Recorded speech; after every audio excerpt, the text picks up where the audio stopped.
యేసుక్రీస్తు వారి ఘనమైనటువంటి నామంలో మరి చేరువచ్చిన జూమ్లోకి చేరువచ్చినటువంటి వీళ్ళందరికీ మరి వందనాలు యొక్క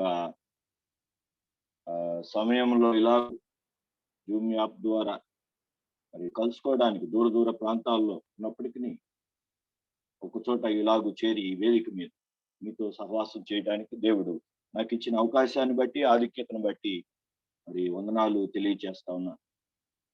నన్ను ప్రేమించి మరి యొక్క జూమ్ యాప్లోకి వేదికలోకి మరి ఆహ్వానించినటువంటి బాన్సువాడ దైవ సేవకులు మెర్సిగేట్ బ్రదరన్ అసెంబ్లీ కిరణ్ సంఘాన్ని మరి వాక్యాసక్తి కలిగినటువంటి ప్రియ మరి జాబ్ లో ఉండి కూడా మరి జూమ్ లో అటెండ్ అయ్యారు భాస్కర్ అన్నకు మరి ప్రత్యేకంగా.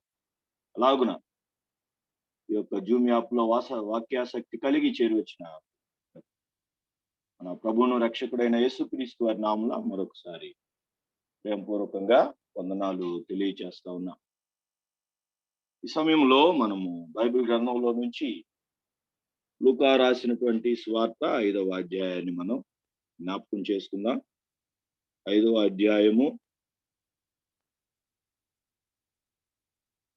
4 నుంచి మరి 11 వచనాలు నేను త్వరగా చదువుతాను. మీరు నన్ను మరి మాటలను ఆలకించవలసిందిగా ప్రభు పేర మనం చేస్తాం.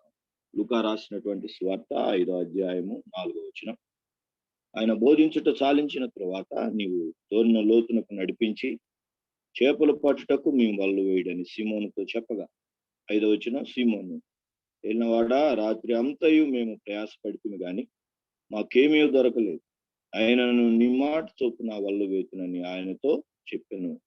6వ వచనం, వారు అలాగు చేసి విస్తారమైన చేపలు పట్టిరి, అందుచేత వారి వలలు పిగిలిపోవచ్చుండగా 7వ వచనం, వారు వేరొక దోనిలోనున్న తమ పాలివారు వచ్చి తమకు సహాయము చేయవలనని వారికి సంజ్ఞలు చేసి వారు వచ్చి 2 దోణెలు మునుగునట్లు నింపిరి. 8వ వచనం, సీమోను పేతురు అది చూచి యేసు మోకాళ్ళ ఎదుట సాగిలపడి, ప్రభువా నన్ను విడిచిపోము, నేను పాపాత్ముడనని చెప్పాను. 9వ వచనం, ఏలైనగా వారు పట్టిన చేపల రాశికి అతడును అతనితో కూడా ఉన్న వారందరూ విస్మయముందిరి.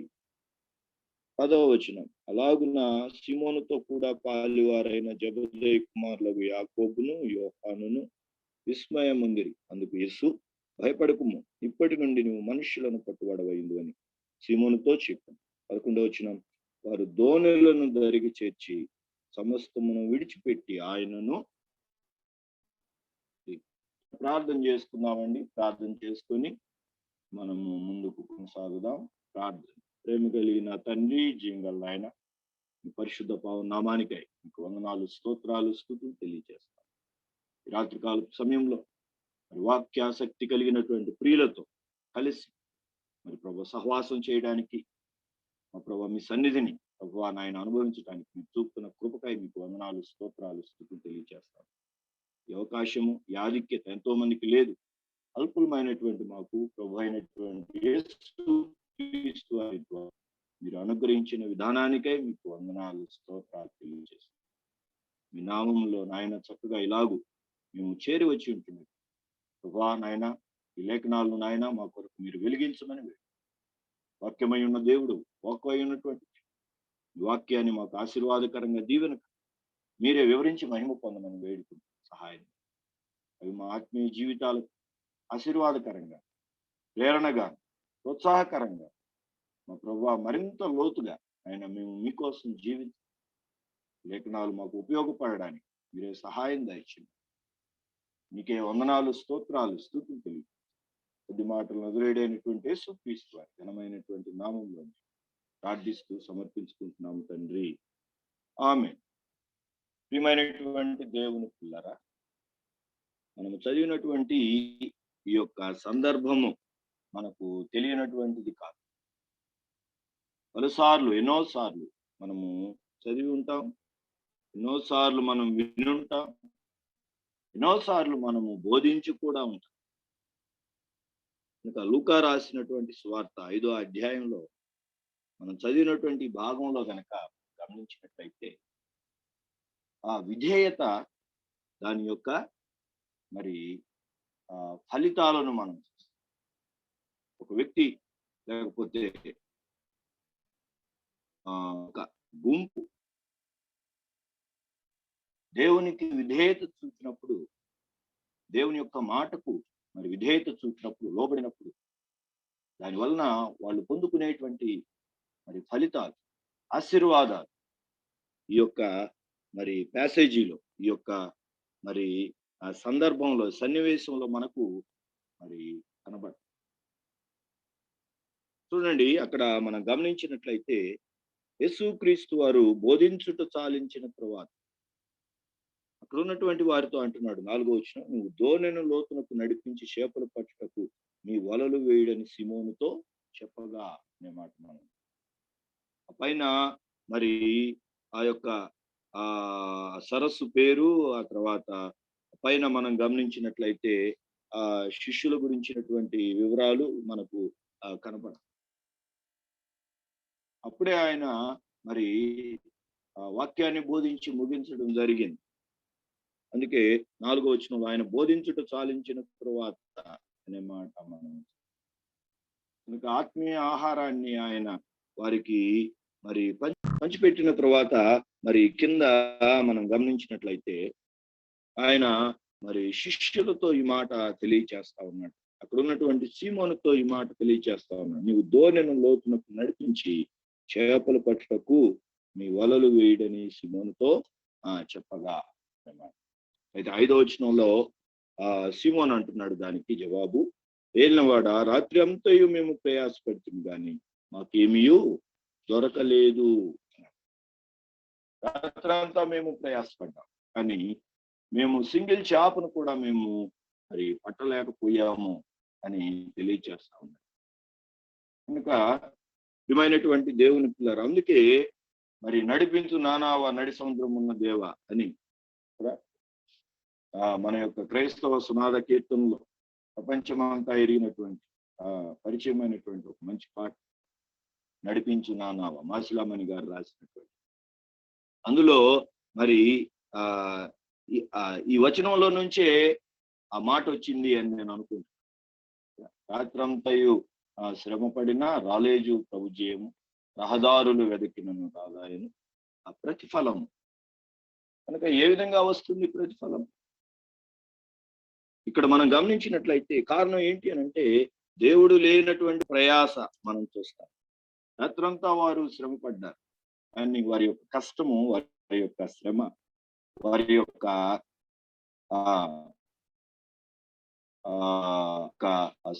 ఆ సరస్సు తీరమున వారి ప్రయాస అంత బూడిదలో పోసినటువంటి పన్నీరుగా అన్నట్టుగా మనం చూస్తాం. ఆయన అంటున్నాడు, రాత్రంతా మేము ప్రయాసపడితే కానీ మాకేమీ దొరకలేదు, మాకేమీ దొరకలేదు. కనుక ప్రభువు లేని ప్రయాస ఒట్టి ప్రయాస అనేటువంటి విషయాన్ని మనం గమనించాం. ప్రభువు ఉన్నటువంటి ప్రయాస అది గట్టి ప్రయాస. ప్రభువు లేని ప్రయాస ఒట్టి ప్రయాస, ఫలితం లేనటువంటి ప్రయాస, గాలి ప్రయాస, గాలికి ప్రయాస పడినట్టుగా ఉంది. ఆదికాండంలో మరి బహుస్పష్టంగా మనం ఆ విషయాన్ని మనం చూడడం. 11వ అధ్యాయంలో మనం గమనించినట్లయితే, రండి నాతో పాటు ఆదికాండము 11వ అధ్యాయము 9వ వచనంలో గనక మనం గమనించినట్లయితే అక్కడ కూడా మరి మనము వారందరూ కలిసి కదండి, భూమి అందంతటా ఒక్క భాష ఉంది, ఆ తర్వాత ఆ భూమి అందంతటా ఒక్క పలుకు ఉంది. కాబట్టి రాళ్లకు ప్రతిగా మనకు ఇటుకలు ఉన్నాయి, అడుసునకు ప్రతిగా మనకు మట్టి కీలు అనేటువంటిది దొరికింది.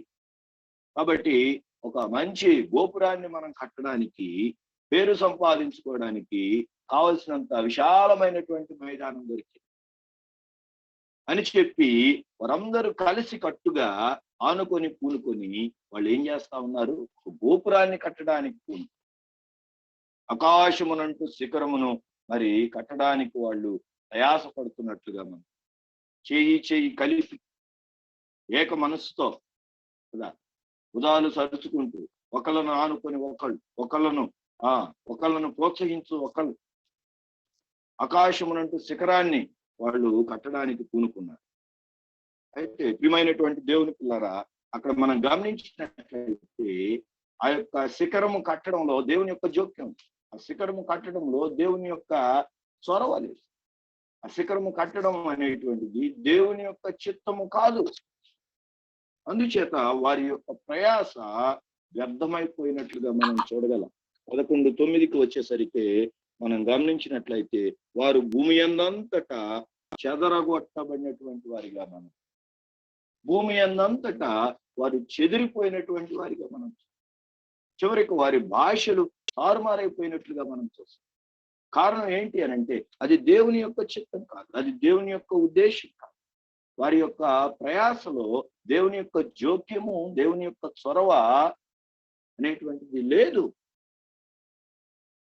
ఇంకా మన యొక్క జీవితాల్లో కూడా దేవుని చొరవ, దేవుని జోక్యం మన యొక్క జీవితాల్లో ఉండాలి.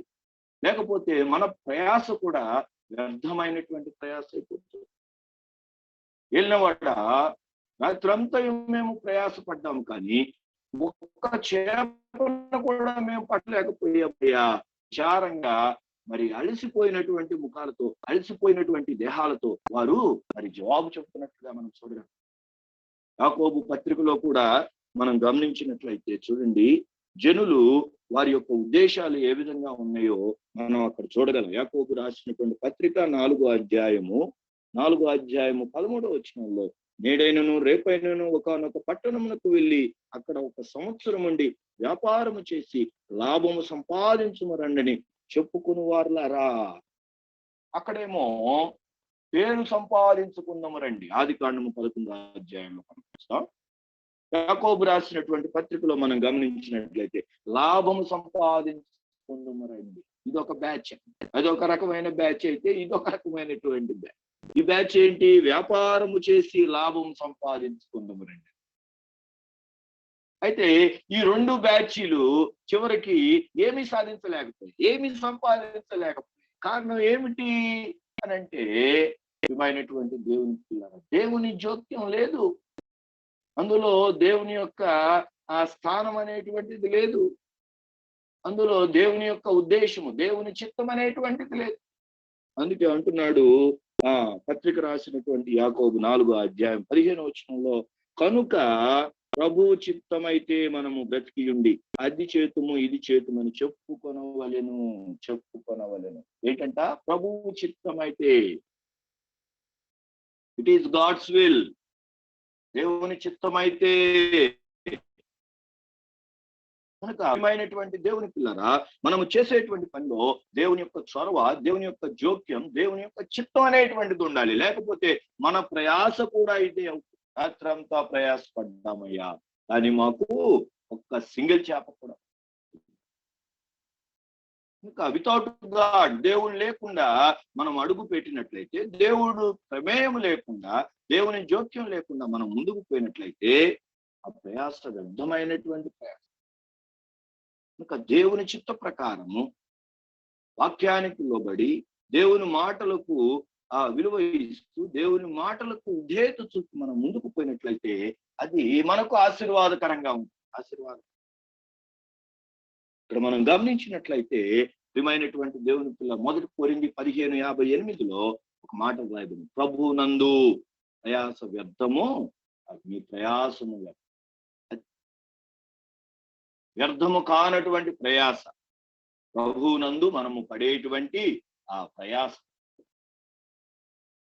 మనం అనుకుంటున్నాం, మనం పాటలు పాడుతున్నాం, మనం ప్రార్థన చేస్తున్నాం, దేవునికి పరిచర్య చేస్తా ఉన్నాం, దేవుని సేవకులకు పరిచర్య చేస్తున్నాం, దేవుని సన్నిధిలో మనం పరిచర్య చేస్తా ఉన్నాం.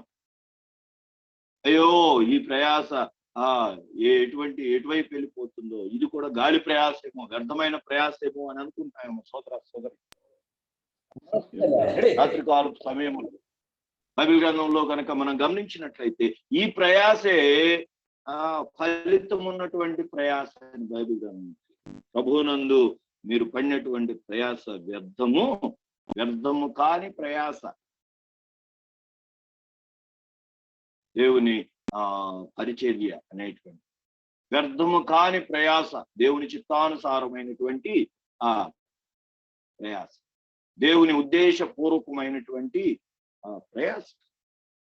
ఇక్కడ మనం గమనించినట్లయితే లూకా సువార్త 5వ అధ్యాయంలో మనం చూసినట్లయితే వారు ప్రయాసపడ్డారు, సింగిల్ చాప కూడా పట్టలేకపోయారు. కారణం ఏంటి అని అంటే ప్రభువు లేని ప్రయాస, ప్రభువు లేని, దేవుని జోక్యం, దేవుని చొరవ అందులో లేదు. కాబట్టి ఆ ప్రయాస బుడిదలో పోసినటువంటి పన్నీరుగా మనం చూస్తాం. అయితే ఏం జరిగింది ఇప్పుడు? గాని మాకేమీ దొరకలేదు, ఆయనను నీ మాట చొప్పున వల్లు వేతునని ఆయనతో.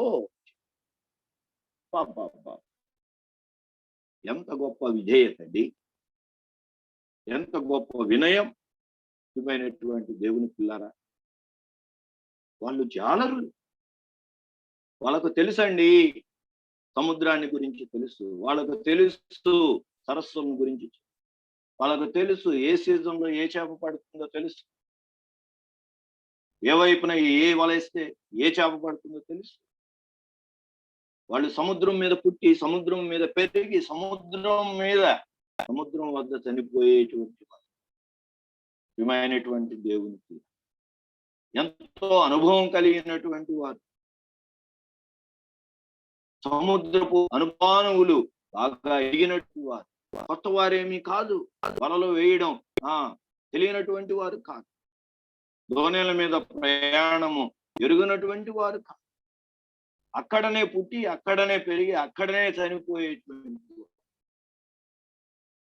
అయితే అటువంటి వారు మరి ఇక్కడ మనం గమనించినట్లయితే దేవుని మాటకు విధేయత చూపుతున్నారండి.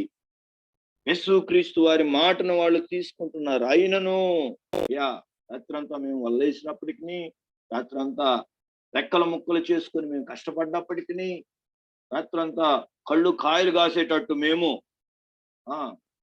రాత్రంతా చీకట్లో కన్నులు పొడుచుకుంటూ మేము చూచినప్పటికీ, ప్రయాసపడినప్పటికీ, నిద్ర కాచినప్పటికీ, అయినను మాకు ఉన్నటువంటి అనుభవం కంటే, మాకున్నటువంటి సామర్థ్యం కంటే, మాకున్నటువంటి జ్ఞానము కంటే అయినను ఈ మాట చొప్పున మేము వలలు వేస్తాం. అయ్యా రాత్రంతా ప్రయాసపడ్డాం, అయ్యా ఇకెందుకు మేము వెళ్ళిపోతాం అని అనలేదండి. ఒకళ్ళ తర్వాత ఒకళ్ళు మరి వెళ్ళిపోలేదు. కానీ దేవుని మాటకు వాళ్ళు విధేయత చూపించారు, యేసయ్య మాటకు వాళ్ళు విధేయత చూపించారు. ఏందే ఉంది, ఈయన వడ్రంగి కదా, కార్పెంటర్ పని చేసుకున్నటువంటి వాడు కదా, కాబట్టి సముద్రం గురించి ఏం తెలుసు, సముద్రం యొక్క అనుపానములు ఏం తెలుసు, మాకు కదా తెలిసింది అని వాళ్ళు మరి ఆలోచన చేయలేదు. లేకపోతే రాత్రంతా మేము ప్రయాసపడ్డాం కాబట్టి బాగా అలసిపోయాం, నిద్రపోవాలి అని చెప్పి వాళ్ళు దాట వేసి ముందుకు వెళ్ళలేదు. అయినను నీ మాట చొప్పున మేమేం చేస్తామో తిరిగి వలలు వేస్తాము. ప్రియమైన దేవుని ఇట్టి విధేయత మన యొక్క జీవితాల్లో ఉండాలి. దేవుడు మన నుంచి కూడా అటువంటి విధేయతను ఆయన కోరుకుంటున్నాడు, డిమాండ్ చేస్తాం. మన అనుభవానికి మించి, మన జ్ఞానానికి మించి, మన సాధ్యానికి ఉంటే ఉండవచ్చుగా అనుభవం, తెలివి ఉంటే ఉండవచ్చుగా తెలివి, సామర్థ్యం ఉంటే ఉండవచ్చుగా సామర్థ్యం, టాలెంట్స్ ఉంటే ఉండవచ్చుగాక టాలెంట్స్. వీటికి మించి దేవుడు ఏం కోరుకుంటున్నాడు? నా నుంచి, మన నుంచి, వాక్యాసక్తి కలిగినటువంటి ప్రియుల నుంచి ఏం కోరుకుంటున్నాడు? విధేయతను ఆయన కోరుకుంటా ఉన్నాడు. విధేయతను ఆయన ఎప్పుడైతే వాళ్ళు అలాగున వాళ్ళు వేశారో ఏం జరిగిందో చూడండి. అక్కడ ఎప్పుడైతే వాళ్ళు దేవుని యొక్క మాటకు విధేయులై మరి వలలు వేశారో ఏం జరిగింది? 6వ వచనంలో అలాగు చేసి విస్తారమైన చేపలు పట్టిరి. విస్తారం, అద్భుతాన్ని చూశారు, అద్భుతాన్ని. అంతకుముందు అక్కడ ఒక్క చేప పడలేదు. ఎప్పుడైతే వాళ్ళు దేవుని మాటకు లోబడి విధేయత చూశారో అక్కడ విస్తారమైనటువంటి చేపలు పట్టిన వారు వలలు పిగిలిపోతుండగా అనే మాట మనం అండర్లైన్ చేసుకోవాలి. విస్తారమైనటువంటి చేప. విధేయత ఫలితం విస్తారమైనటువంటి చేప. విధేయత ఫలితం అద్భుతం జరగడం. నీ నా జీవితాల్లో కూడా దేవుడు కార్యాలు చేయాలంటే, నీ నా జీవితాల్లో కూడా మనం అద్భుతాలను చూడాలి అని అంటే, మన వ్యక్తిగత కుటుంబ జీవితాలలో మనము దేవుని యొక్క మాటకు విలువ ఇవ్వాలి. మనము దేవుని యొక్క మాటకు మనము లోబడాలి. ప్రియమైనటువంటి దేవునికి. అందుకే భక్తుడు అన్నాడు కీర్తనల గ్రంథం 119లో ఏమన్నాడు చూడండి. కీర్తనల గ్రంథం 119, 112లో మాట వ్రాయబడి ఉంది. నీ కట్టడలను గైకొనుటకు నా హృదయమును నేను లోపరుచుకొని ఉన్నాను. ఏమంటున్నాడండి భక్తుడు? నీ కట్టడలను గైకొనుటకు నా హృదయమును నేను లోపరుచుకొని ఉన్నాను. మనం లోపరుచుకుంటున్నామా? దేవుని యొక్క మాటలు వింటున్నాం,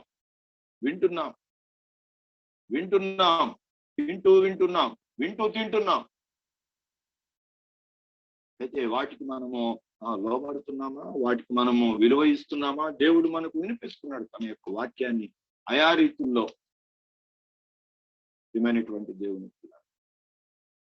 అయితే విన్నటువంటి వాక్యానికి మనం ఎంతవరకు న్యాయం చేయగలుగుతున్నాం, ఎంతవరకు మరి లోబడగలుగుతున్నాం, ఎంతవరకు విలువ ఇవ్వగలుగుతున్నాం? భక్తుడు అంటున్నాడు, అయ్యా నీ కట్టడలను గైకొనుటకు నా హృదయమును నేను లోపరుచుకొని ఉన్నాను. కనుక మన మనసును లోపరుచుకోవాలి, మన హృదయాలను లోపరుచుకోవాలి, మన ఆలోచనలను లోపరుచుకోవాలి. దేనికి? దేవుని యొక్క వాక్యానికి, దేవుని యొక్క మాటకు మనము లోపరుచుకోవాలి. ఎంతవరకు? ఇది తుదవరకు నిలుచు నిత్య నిర్ణయము. బ్రతికినంత కాలం అండి. పెళ్లి ప్రమాణాలు బ్రతికినంత కాలం కదా. ఇది కూడా అంతే. దేవా నేను బ్రతికినంత కాలము, తుదవరకు నిత్య నిర్ణయం. ఏంటో తెలిసిన? నీ యొక్క కట్టడలను గైకొనున్నట్లు నేను నా హృదయమును లోపరుచుకుంటున్నాను. ప్రియమైనటువంటి దేవునికి మనము కూడా అట్టి విధేయత మనము చూపేవారం కాదు. అట్టి విధేయత గనక మనం చూపగలిగినట్లయితే అద్భుత కార్యాలు చేయటం, ఆశ్చర్య కార్యాలు చేయటం దేవునికి అసాధ్యం కాదండి. దేవునికి అసాధ్యము కానే కాదు. మన జీవితాల్లో మరి మార్పులు అనేటువంటివి జరగడం అసాధ్యమైనటువంటి విషయం ఏమి కాదు. యెహోషువ గ్రంథంలో కూడా 1వ అధ్యాయం 7వ వచనంలో మనం గమనించినట్లయితే మోషే తర్వాత యెహోషువను దేవుడు నాయకుడిగా ఎన్నుకున్నాడు. 1వ అధ్యాయంలో మనం చూస్తాం. నూను కుమారుడైనటువంటి యెహోషువ. అయితే దేవుడు అతనికి కత్తిని సానబట్టు అని చెప్పలేదు. 1వ అధ్యాయం బాగా కత్తిని నువ్వు సానబట్టు ఈ విధంగా, ఆ తర్వాత సైన్యాన్ని తయారు చేయి, ఆ తర్వాత వాళ్ళని సిద్ధపరచు, ఆ తర్వాత వాళ్ళకు కావలసినటువంటి ఆయుధ సంపత్తినంత సమకూర్చు అని చెప్పలేదు. ఏం చెప్పాడో చూద్దాం. చూడండి యెహోషువ గ్రంథం 1వ అధ్యాయం 7వ వచనంలో మనం గమనించినట్లయితే చూడండి. యెహోషువ గ్రంథం 1వ అధ్యాయం 7వ వచనంలో కనుక మనం చూసినట్లయితే, నీవు నిబ్బరము కలిగి జాగ్రత్త పడి బహుధైర్యముగా నుండి నా సేవకుడైన మోషే నీకు ఆజ్ఞాపించిన ధర్మశాస్త్రం అంతటి చొప్పున చేయవలెను. నీవు నడుచు ప్రతి మార్గమున చక్కగా ప్రవర్తించినట్టు నీవు దాని నుండి కుడికి గాని ఎడమకు గాని తొలగకూడదు. ముఖ్యమైనటువంటి దేవుని సైన్యాన్ని గురించి మాట్లాడటం లేదు, బాణాలను గురించి, కత్తుల గురించి మాట్లాడటం లేదు, సానబట్టమని తెలియచేయటం లేదు, యుద్ధాన్ని గురించి బోధించడం లేదు. కనుక అనుభవం లేదు కదా, కాబట్టి నువ్వు ఈ విధంగా ట్రైనప్ కావాలి, ఇట్లా సైన్యాన్ని కూడా నువ్వు ట్రైన్ చేయాలని మరి ప్రోత్సహించడం లేదు. ఏం చెబుతున్నాడు అని అంటే, నువ్వేం చేయాలి? ధర్మశాస్త్రంలో కుడికి గాని ఎడమకు గాని తొలగిపోకూడదు. ఆ మాటలకు నువ్వు విధేయత చూపయ్యా, విజయాలు అవే వస్తాయి అని చెప్తుంది. ఫస్ట్ నువ్వు ధర్మశాస్త్ర గ్రంథమును నువ్వేం చేయాలి? దానిలో వ్రాయబడిన వాటన్నిటి ప్రకారము చేయుటకు నువ్వు జాగ్రత్త జాగ్రత్త పడుము. అప్పుడు ఏం జరుగుతుంది? నీ మార్గమును వర్ధిల్ల చేసుకుని చక్కగా అంత మాత్రమే కాకుండా నీవు ఎదురులేని వాడు అవుతావు దేవుడు.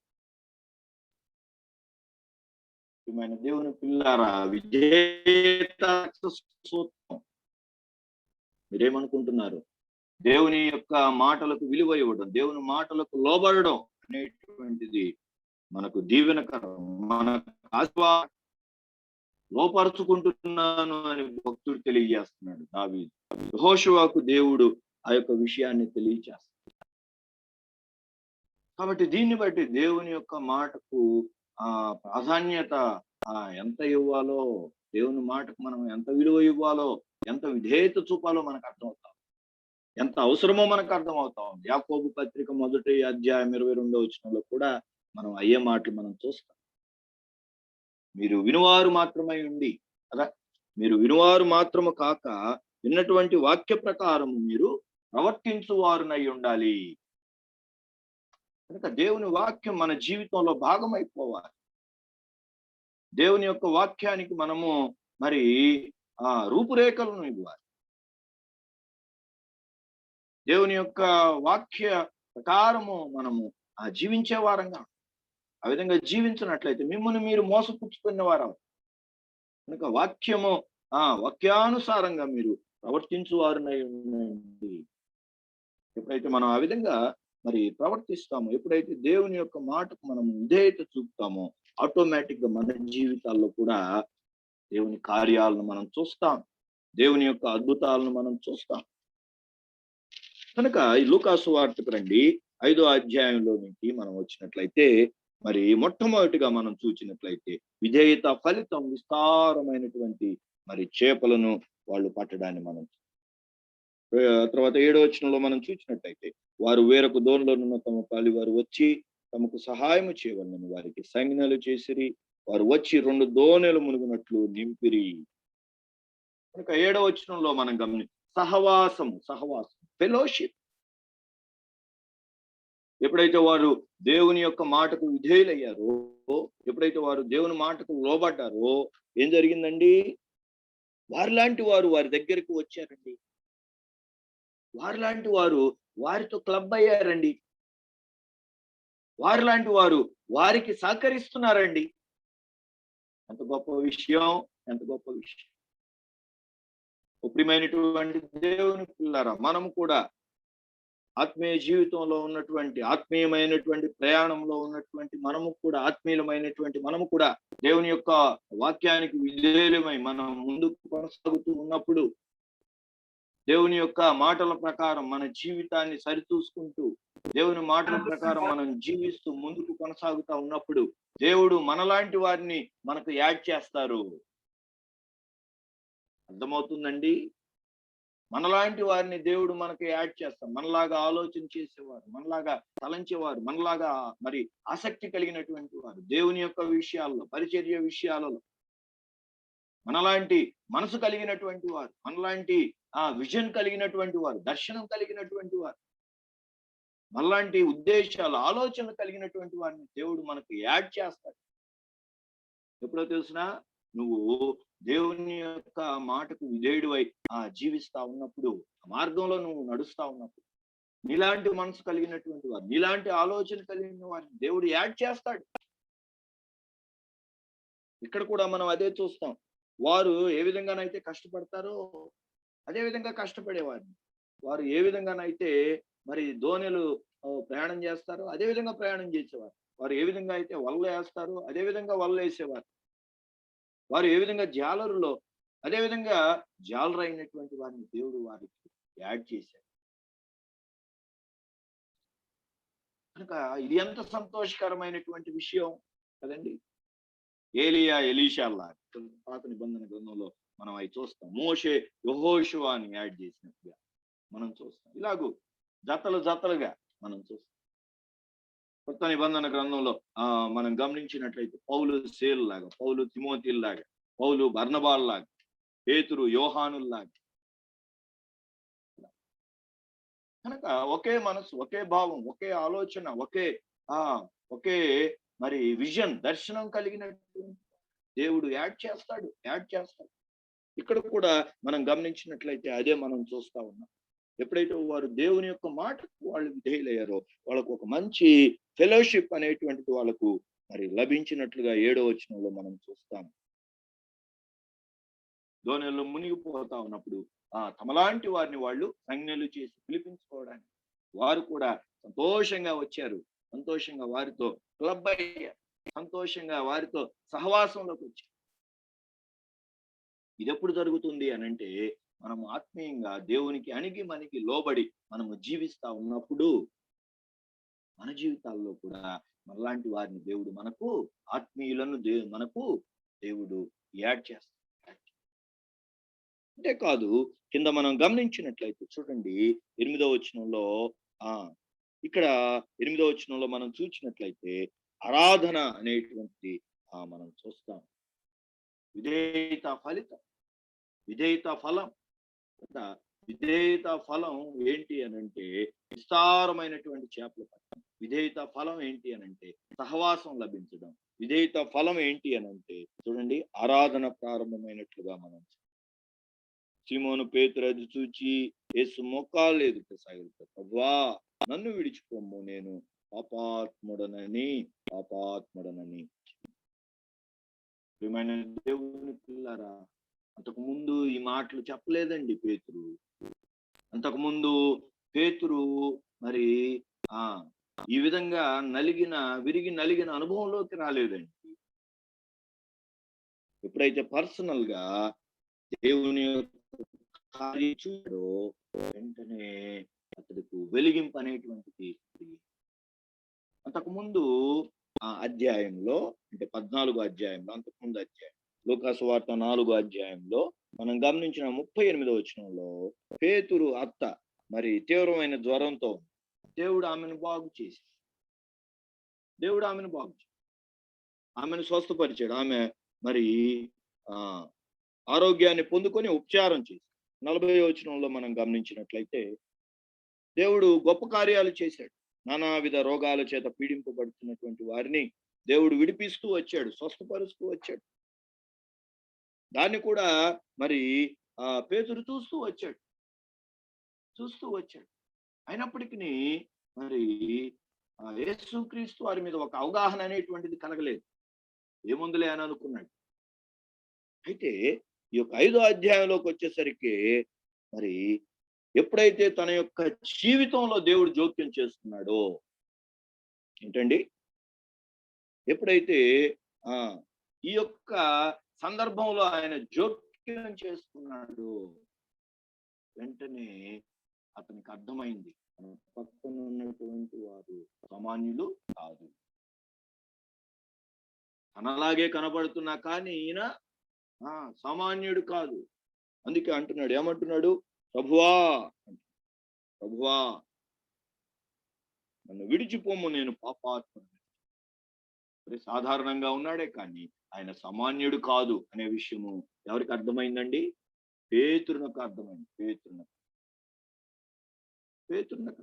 అందుకే వెంటనే అతడు చేసిన పని ఏంటి? యేసు ముఖాల ఎదుట సాగిలం. కనుక ఆరాధన అనేటువంటిది మనం చూస్తాం. సాగిలపాడి మృత్యమని మనం పాడతాం. సాగిలపాడడం ఆరాధనకు సాదృశ్యంగా ఉంది. ఎక్కడ ఆరాధన ప్రారంభమైంది? గెన్నేసరేతు సరస్సు తీరమున ప్రారంభమైంది. ఎవరు ఆరాధికుడు? ఎవరు ఆరాధిస్తున్నటువంటి వాడు? పేతురు. ఆరాధింపబడుతున్న వ్యక్తి ఎవరు? ప్రభువైన యేసుక్రీస్తు. గెన్నేసరేతు సరస్సు సాక్షిగా పేతురు ప్రభుని ఏం చేస్తా ఉన్నాడు? ముఖాళ్ళ మీద మరి ఆరాధిస్తా ఉన్నాడు. ఆరాధన అంటే అదేనండి. ఆరాధన అంటే అదే. మన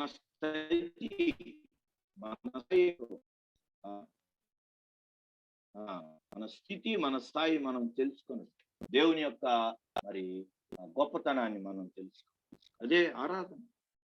మనం ఎటువంటి వారమో మనం తెలుసుకున్నప్పుడు, దేవుని యొక్క గొప్పతనం ఏంటో మనం తెలుసుకున్నప్పుడు, అర్థమైనప్పుడు అప్పుడు ఆటోమేటిక్ గా మన యొక్క మోకాళ్ళు వంగుతాయి. మన మోకాళ్ళు బైబిల్ గ్రంథంలో మరి మనం చూస్తాం. యెషయా భక్తుడు కూడా మొదటి అధ్యాయం నుంచి మరి మనం చూస్తాం. ఆకాశం ఆలకించు, భూమి చెవియొగ్గు అని చెప్పుకుంటా వస్తాడు. నీకు శ్రమ, దుష్ట సంతానం, చెరుపు పిల్లారని మరి మాట్లాడుతూ వస్తాడు వస్తాడు వస్తాడు వస్తాడు 6వ అధ్యాయానికి వచ్చేసరికి ఒక విషయం ఆయనకు అర్థమైంది. 6వ అధ్యాయం 5వ వచనంలో అంటాడు, నేను అపవిత్రుడను, నేనే అపవిత్రమైన పెదవులు కలిగి. తనేంటో అర్థమైంది, దేవుడేంటో కూడా అర్థమైంది, ఆయన ఎంత పరిశుద్ధుడో అర్థమైనటువంటి దేవుని. యోహాను ప్రకటన గ్రంథం యోహానులో కూడా ఎప్పుడైతే ప్రభువును చూచాడో, ఎప్పుడైతే ప్రభువును దర్శించాడో, మరి వెంటనే నేను చచ్చిన వాని వలె నైతిని, ఆయన పాదముల యొద్ద పడిపోయినట్టుగా మన యొక్క జీవితాల్లో కూడా మనమేంటో, మన యొక్క స్థితి ఏంటో, దేవుడు ఎవరో, ఆయన యొక్క ఉన్నతత్వం ఏంటో మనం తెలుసుకున్నప్పుడు ఆటోమేటిక్ గా మనం ఏం చేస్తాం? ప్రభువుని ఆరాధిస్తాం, మొక్కాళ్ళ మీద పడిపోతాం. అదే జరిగింది గెన్నేసరెతు సరస్సు తీరము. ఇది కూడా విధేయత ఫలితం. మీరేమనుకుంటున్నారు? ఇది ఎందులో నుంచి వచ్చింది? ఇది విధేయతలో నుంచే వచ్చింది. కనుక ప్రియమైనటువంటి దేవుని పిల్లరా, విధేయత ద్వారా మరి దేవుని కార్యం, దేవుని అద్భుతాన్ని వాళ్ళు, విధేయత ద్వారా గొప్ప సహవాసాన్ని వాళ్ళకు లభించింది. విధేయత ద్వారా వర్షిప్ అనేటువంటిది ఎక్కడ స్టార్ట్ అయింది? గెన్నేసరెతు సరస్సు తీరమున మరి స్టార్ట్ అయింది. ఆ తర్వాత కింది వచనాల్లో మనం గమనించినట్లయితే చూడండి, 9వ వచనం, ఎలైనగా వారు పట్టిన చేపల రాశికి అతనితో కూడా ఉన్న వారందరూ విస్మయముందిరి. మనం ఆశ్చర్యపోవటం గొప్ప విషయం కాదు. ఎందుకనంటే మనకు మనం చేపలను చూస్తాం, కానీ చేపల రాసులను మనం ఆశ్చర్యపోవడం అనేటువంటిది గొప్ప విషయం కాదు. మనం విస్మయం చెందడం గొప్ప విషయం కాదు. అసలు సముద్ర ప్రాంతంలో ఉండి సముద్రం మీద జీవించేటువంటి వాళ్ళే విస్మయం పొందారు అని అంటే దేవుడు చేసిన కార్యం ఎంత గొప్పది, ఎంత గొప్ప కార్యాన్ని దేవుడు చేయగలడు. విధేయత. చేపల రాశి ఈజ్ ఈక్వల్ టు డబ్బే కదా. చేపల రాశి కదండి, చేపల రాశి ఈజ్ ఈక్వల్ టు డబ్బు. చేపలు అమ్మడం, మరి డబ్బులు తీసుకోవడం ఎంత వ్యాపారం, పెద్ద గొప్ప బిజినెస్. కనుక చేపల రాశి ఈజ్ ఈక్వల్ టు డబ్బు. చూడండి, ఆ రోజుల్లో వాళ్ళు పట్టినటువంటిది మనం గమనించిన వాళ్ళే విస్మయం ఉంది. వారు పట్టిన చేపల రాశికి అతనితో కూడా ఉన్న వారందరూ విస్మయం ఉంది. మన జీవితాల్లో కూడా అటువంటి కార్యాలు మనం చూడాలి అని అంటే మనము విధేయులంగా ఉండాలి. దేవునికి మనం విధేయులంగా, దేవుని యొక్క మాటలకు, దేవుని వాక్యానికి మనం విధేయత చూపేవారంగా, దేవుని చిత్తానికి మనము విధేయత చూపించేటువంటి వారు. ఇంకా కింది వచనాల్లో మనం చూసినట్లయితే అక్కడ 10వ వచనంలో చూడండి, అలాగున సీమోనుతో కూడా పాలువారైన జెబెదయి కుమారులకు యాకోబును యోహానును విస్మయముందిరి. అందుకు యేసు భయపడకుము, ఇప్పటి నుండి నీవు మనుషులను పట్టువాడవైందు అని సీమోనుతో చెప్పాను. సీమోనుతో అంటున్నాడు యేసుక్రీస్తు వారు, భయపడబాకు, ఇక నుంచి నీవు ఏమవుతావు? మనుషులను పట్టుజాని. ప్రమోషన్. ఇది ఏంటండి? ప్రమోషన్. ఎక్కడ సముద్రము, ఎక్కడ వలలు కదండి, ఎక్కడ దోణెలు. మనం గమనించినట్లయితే దేవుడు ప్రమోషన్ ఇస్తున్నాడు. నువ్వు విధేయత చూపించావు కదా, మీరు విధేయత చూపించారు, విధేయులయ్యారు కదా నామా. మీ అనుభవాన్ని మించి, మీ జ్ఞానాన్ని మించి, మీ ఎక్స్పీరియన్స్ మించి, మీ సామర్థ్యాన్ని మించి ఆ మాటకు విలువ ఇచ్చి విధేయత చూపించి, కాబట్టి నేను మీకు ప్రమోషన్ ఇస్తున్నాను. ఇక నుంచి మీరు చేపలు కాదు పట్టేది, ఇక నుంచి మీరేం పాడతారు? మనుషులను పట్టు జాలి. ప్రియమైన దేవుని పిల్ల, మనుషులను పట్టు జాలరుగా పిరికివాడు, పిరికివాడు, దుడుకువాడు. లేఖనాల్లో మనం గమనించినట్లయితే పేతురు అలాగున మనకు కనబడతాడు. పిరికివాడుగా, దుడుకువాడుగా, భయస్థుడుగా, బహుభయస్థుడిగా. అటువంటి వాడిని దేవుడు నిజంగానే మనుషులను పట్టు జాలరుగా చేశాడు. మనుషులను పట్టు జాలరు, ఒక డైనమైట్ లాగా, కారణం ఏంటి అని అంటే దేవుని మాటకు అతను చూపిన విధేయత. దేవుని మాటకు మరి వారు చూపినటువంటి విధేయత, లోబడినటువంటి విధానం వారిని అంతగా హెచ్చించి సముద్రం మీద ఉండేవారిని, చేపలు పట్టేవారిని, మనుషులను పట్టేవారిగా. అపోస్తుల కార్యంలో మనం గమనించినట్లయితే వారిని మనం గుర్తించలేం. ఒక్కొక్కళ్ళు ఒక్కొక్క డైనమైట్ గా. ఎస్, మొట్టమొదట మరి స్వార్థ ప్రకటించినటువంటి వాడు అక్కడ మనం చూస్తాం. అపోస్తుల కార్యములో పేతురు లేచి నిలువబడి దేవుని యొక్క వాక్యాన్ని ప్రకటించిన. ఎన్ని చేపలు పడ్డాయండి? ఇంచుమించు 3,000 మంది రక్షణ, మనుషులను పట్టు జాలి. 3,000 మంది రక్షించబడ్డారు. ఆయన దేవుని యొక్క వాక్యాన్ని ప్రకటించినప్పుడు అయలారా వారు గుర్చబడిన వారై అయలారా రక్షించబడుటకు మేమేమి చేయవలనని. మనం చూసినట్లయితే 41వ వచనం ఇంచుమించు 3,000 మంది చేర్చబడి పేతురు చేసినటువంటి ఆత్మపూర్ణుడై వారి మధ్య నిలువబడి ఆత్మశక్తితో దేవుడు అనుగ్రహించినటువంటి వాక్యాన్ని బోధించి 3,000 మంది రక్షణ. అంతేకాదు అన్యుల మధ్య కూడా మొట్టమొదటి సువార్త ప్రకటించి పేతురు వెళ్ళి సువార్త ప్రకటించి కొర్నేలి కుటుంబము రక్షించబడింది, రక్షణలోనికి నడిపించబడి. అంతేకాదు మనం గమనించినట్లయితే మరి మధ్యాహ్నపు సమయం 3 గంటల వేళ పుట్టినది మొదలుకొని లేవలేనటువంటి కుంటివాడు నజరేయుడైన యేసు నామమున దిగ్గున లేచి నిలిచి నడిచి గంతులు వేయచ్చు దేవాలయంలోనికి ప్రవేశించి కార్యము మరి పేతురు ద్వారా జరిగింది. దేవుడు జరిగించి మనుషులను పట్టు జాలరిగా దేవుడు ప్రమోషన్ ఇచ్చాడు. కారణం ఏంటి అని అంటే విధేయత ప్రియమైనటువంటి దేవుడు. విధేయత ద్వారా అతడు మరి మనుషులను పట్టు జాలరిగా ఆ స్థాయికి మరి వెళ్ళినటువంటి వాడిగా. ఇంకా మనం గమనించినట్లయితే సంఘాలకు పత్రిక రాసి, సంఘాలకు మరి పత్రికలు రాసి, అంత మాత్రమే కాకుండా మనం చూసినట్లయితే దేవుని కోసము హత్సాక్షి, ఈ పిరికివాడు, ఈ భయస్థుడు, ఈ జాలరి దేవుని కోసం హతసాక్షి యేసుక్రీస్తు వారిని అలాగున సిలువ వేశారు. నన్ను అలాగున సిలువ వేయబాడు, నేను అర్హుణ్ణి కాదు, నన్ను తలకిందులుగా. యోహాను సువార్తలో చెప్పాడు కదా, అవును ప్రభు, ఎస్ నేను నిన్ను ప్రేమించు. పేతురు, నీవు నన్ను ప్రేమించుతున్నావా? అవును ప్రభువా, నేను నిన్ను ప్రేమించుతున్నాను అన్నట్లుగానే దేవుని కోసం హతసాక్షిగా ప్రియమైన దేవుని పిల్లారా, ఇవంతా మనం గమనించినట్లయితే విధేయత యొక్క ఫలితాలే. వారు దేవునికి విధేయత చూపడం వలన కింద మనం గమనించిన వాటి పర్యవసానాన్ని మనం చూస్తాం.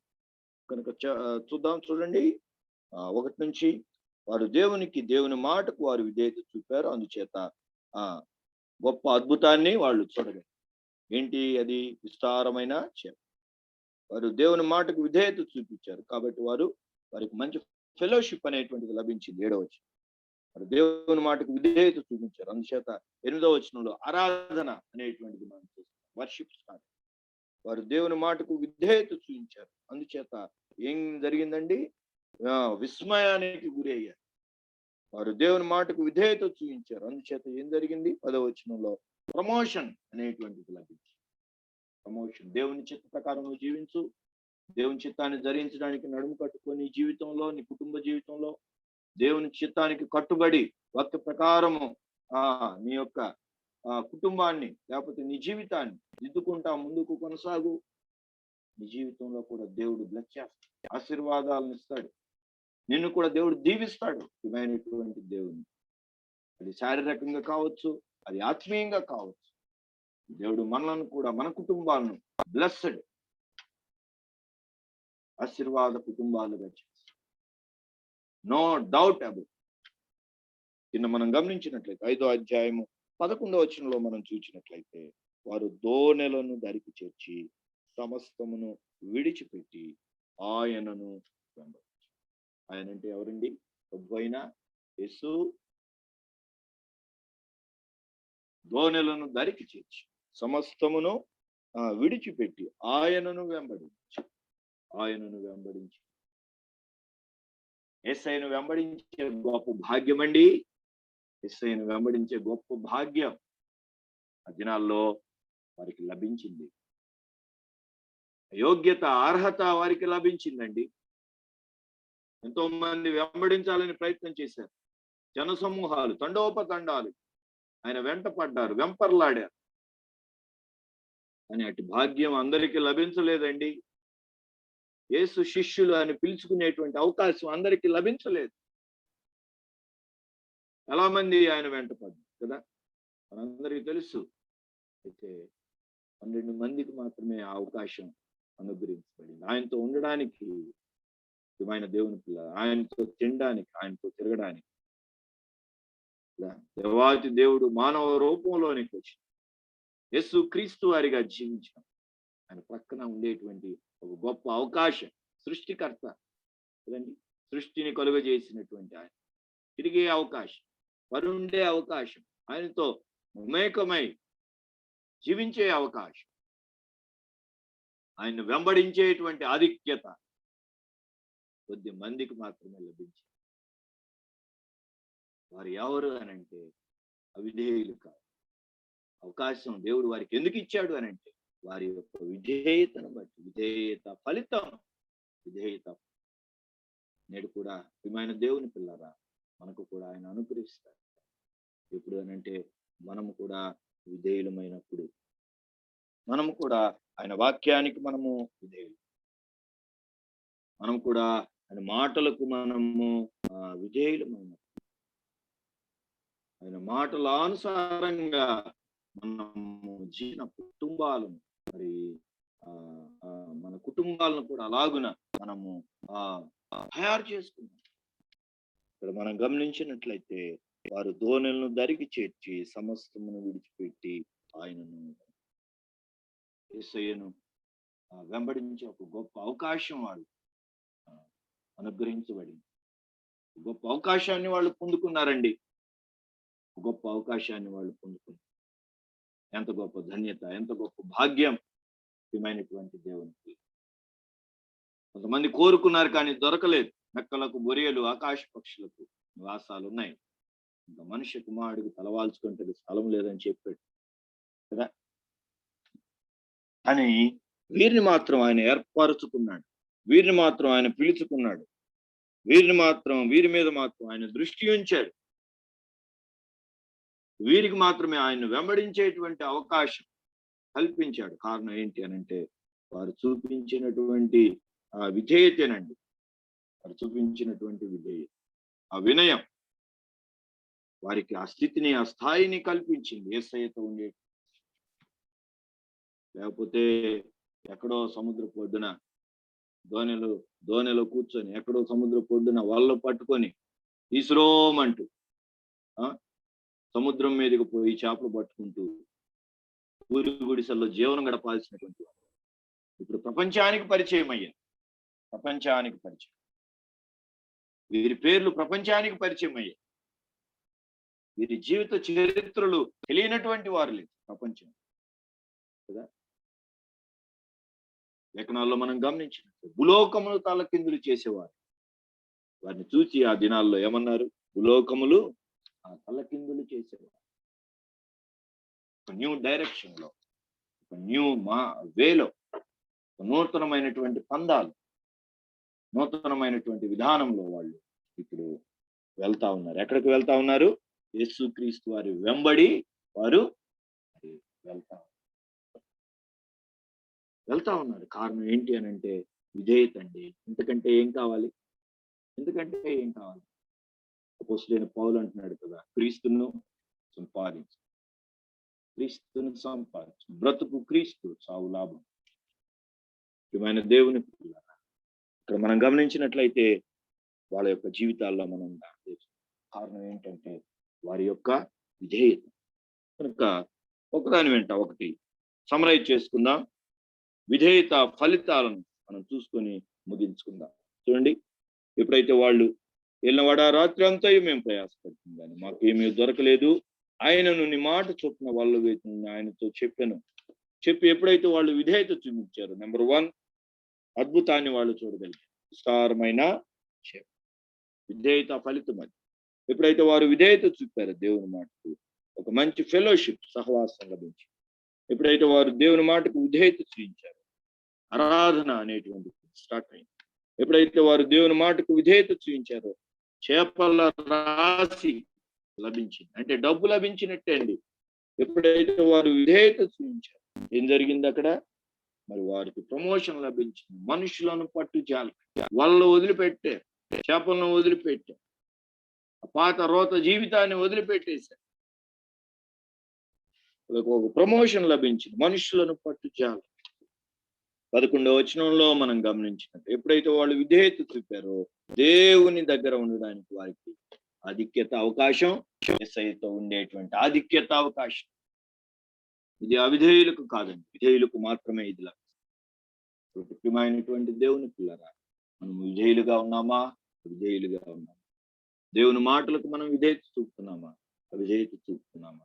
మనము అంచనా వేసుకునే వారంగా, ఆలోచన చేసుకునే వారంగా మనం వారి విధేయత చూపబట్టే ఇన్ని ఫలితాలను వాళ్ళు చూడగలరు. అలా కాకుండా మేము రాత్రంతా కష్టపడ్డాం, కళ్ళు కాయలు కాసేలాగా మించాం, మా వల్ల కాదయ్యా అని వెనుదిరిగినట్లయితే వాళ్ళ జీవితాలు ఇవన్నీ వాళ్ళు చూచేవాళ్ళు. ఈ ఫలితాలను వాళ్ళు పొందుకునేవాళ్ళు కాదు. ప్రియమైన దేవుని, ఇంకా ఈ యొక్క రాత్రికాల సమయంలో ప్రేమతో దేవుడు మనకు తెలియచేస్తుంది ఏంటి? మనకు అనుభవం ఉండొచ్చు, మనకు జ్ఞానం ఉండొచ్చు, మనకు టాలెంట్, మనకు బలందువులు ఉండొచ్చు, మనకు బలగం ఉండొచ్చు, సలహాలు ఇచ్చేవాళ్ళు. అయినప్పటికీ దేవుని మాటకు మనం విలువనిస్తూ, దేవుని మాటకు మనం విలువబడి ఇదే చూపుతూ మనము మన జీవితాల్లో, మన కుటుంబ జీవితాల్లో, ఆధ్యాత్మిక జీవితాల్లో మనం ముందుకు దేవుడు మన జీవితాలను కూడా బ్లెస్ చేస్తాడు. మన జీవితాల్లో కూడా కార్యాలను చేస్తాడు. మనల్ని కూడా డైనమైట్ లాగా ఆయన మారుస్తాడు. దేవుడు ఈ కొద్ది తలంపులు మన కొరకు దీవించి ఆశీర్వదించుకుంటారు. అవకాశం ఇచ్చినటువంటి దైవ సేవకులు కిరణ్ సంఘానికి జూమ్ లో చేరవచ్చిన వారికి వీళ్ళందరికీ నా హృదయపూర్వక వందనాలు. ఓకే అగస్టిన్ అన్న, వందనాలన్నా. వందనాలన్నా. చాలా సంతోషం ప్రియులారా, మనము ఇంతవరకు విన్నాం. దేవుని మాటకు, దేవుని వాక్యానికి విధేయత చూపితే అది ఎంతో, దాని సత్ఫలితము మనము చూస్తామని, ఎంతో భాగ్యాన్ని మనము పొందుతామని, ఎంతో ధన్యతను మనము పొందుతామని విన్నాం. నిజంగా ఈనాడు చాలా మంది సేవకులు, విశ్వాసులు తప్పిపోవడానికి కారణం ఏమంటే, మరి ఇప్పుడు దేవుని వాక్యము మనం విన్నట్టు విధేయత లేకపోవడమే. దేవుని మాటకు విధేయత చూపరు, దేవుని వాక్యానికి విధేయత చూపరు. విధేయత లేక ఇప్పుడు వాక్యంలో విన్నాం, ప్రభు లేకుండా వాళ్ళు రాత్రంతా ప్రయాసపడ్డారు, ఫలితం లేదు. ప్రభు మాటకు విధేయత చూపి ప్రయాసపడినప్పుడు విస్మయం పొందేంత ఫలితం వాళ్ళు పొందినట్టు మనం చూస్తున్నాం. కనుక ప్రేమైనటు వారలారా, మరి నిజంగా విధేయత, దాని ఫలము ఎంతో గొప్పది. విధేయత ఉన్నప్పుడే మనము తప్పక ఆశించిన ఫలం కన్నా ఎక్కువగా మనం చూడొచ్చు. విధేయతలో ఉన్నప్పుడు మేలు పొందవచ్చు. కనుక దేవాది దేవుడు మరి అన్న ద్వారా ఆ మాటలు బయలుపరిచాడు. మరొకసారి అన్న వందనాలన్నా, చాలా సంతోషము. వందనాలన్నా. సరే, ఈ సమయంలో మరి ఆఖరిగా ప్రార్థన చేసుకొని మనం ముగించుకుందాం. ప్రార్థన మన మధ్య ఉన్నటువంటి సహోదరులు ఒకరు ప్రార్థన చేస్తారు. డానీ బ్రదర్ అన్నా ఉన్నారా? ఉన్నావన్నా. చివరిగా ప్రార్థనతో ముగిస్తాం. మళ్ళీ మన మధ్య ఉన్నటువంటి డానియల్ బ్రదర్ ప్రార్థన చేస్తారు. ప్రార్థనతో ముగించుకుందాం. సరే అన్న, ప్రార్థన చేసుకుందాం. పరిశుద్ధుడా, ప్రేమగల తండ్రి యేసురాజా, నీకే వందనాలు, స్తుతులు, స్తోత్రములు తండ్రి. నాయన, ఇంతవరకు మీరు నీ కృప ద్వారా నడిపించినందుకు విధానం బట్టి నీ కృతజ్ఞతలు ప్రభువా. నాయన, మరి దాసుడు ప్రభువా, నీ దేవుని యొక్క వాక్యము నాయన వినటము ద్వారా మళ్ళా బలమైన వాక్యము మనందరికీ మీరు అనుగ్రహించినారు. విధేయత కలిగి మనము జీవించుటకు కృప దయచేయమని ప్రార్థిస్తున్నాము. అయినా యొక్క సందేశము మన హృదయంలో ఉంచుకొని నీ వాక్యానుసారంగా మనము జీవించినట్లు కృప దయచేయండి. అయ్యా, మన విశేషంగా నాయన మీరు సేవకుని దీవించి ఆశీర్వదించండి. నాయన, మరి యొక్క జూమ్ మీటింగ్ ద్వారా నాయన ప్రభువా, మరి మనం ఉన్నటువంటి ప్రతి ఒక్క సహోదరులను ప్రభువా మీరు దీవించి ఆశీర్వదించండి. నాయన, మరి విశేషంగా నీ కృప నిమిత్తం అయితే మరొకసారి మనం ఇలా చేరుటకు కృప దయచేయండి.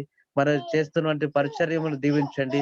నాయన, మరి ప్రతి విషయంలో ప్రభువా అయ్యా, ప్రతి ఒక్క సేవ సమావేశంలో, సంఘ సమావేశంలో ప్రభువా అయ్యా, మరి సహోదరులందరినీ మీరు బలపరిచి దీవించి ఆశీర్వదించి అయ్యా నడిపించినటువంటి మోసాన్ని బట్టి నాయన ప్రార్థిస్తున్నాను, మీరు దీవించండి. నాయన కిరణాన్ని బట్టి ప్రార్థిస్తున్నాను. అలాగే చెప్పబోయిన సందేశం బట్టి నాయన సేవకుని బట్టి ప్రార్థిస్తున్నాను, దీవించి ఆశీర్వదించండి. అలాగైనా ప్రభువా ఇంకా ఎక్కువగాను ప్రభువా ఈ జూమ్ మీటింగ్ జరుగుటకు నీ కృప, నీ కనికరము సహాయం దయచేయండి అని యేసుక్రీస్తు నామములో ప్రార్థిస్తున్నాం తండ్రి. ఆమేన్. ఆమేన్. ఆమేన్. ప్రార్థించిన సహోదరుడికి వందనాలు. వందనాలన్నా.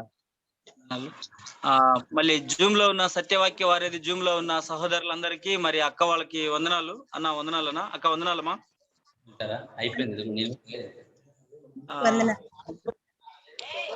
దాని బ్రదర్ తెలుగు బాగా నేర్చుకున్నారమ్మా. దాని బ్రదర్ కు మరి తెలుగు రాదన్నా, ఆయన కన్నడ ఎక్కువ మాట్లాడతాడు. తెలుగులో ప్రార్థన చేసినట్టే చాలా సంతోషపడ్డాం. దేవుని కృప, మీ ప్రార్థన. చాలా సంతోషం డానియల్ బ్రదర్, మీరు తెలుగు నేర్చుకుంటున్నారు, మాట్లాడుతున్నారు, చాలా సంతోషం. ఎస్ దస్ అంకుల్ వందనాలు. అంకుల్ కిరణ్ అన్న వందనాలన్నా. జాన్ మార్కు డేవిడ్ బ్రదర్ కి వందనాలు. వందనాలన్నా. వందనాలు. మంజులక్క వందనాలమ్మా. వందనాలు. మోసన్న, దావీదన్న, డానియల్ అన్న, అగస్టిన్ వెళ్ళిపోయిండ్రా? అగస్టిన్ అన్న లెఫ్ట్ అవునా?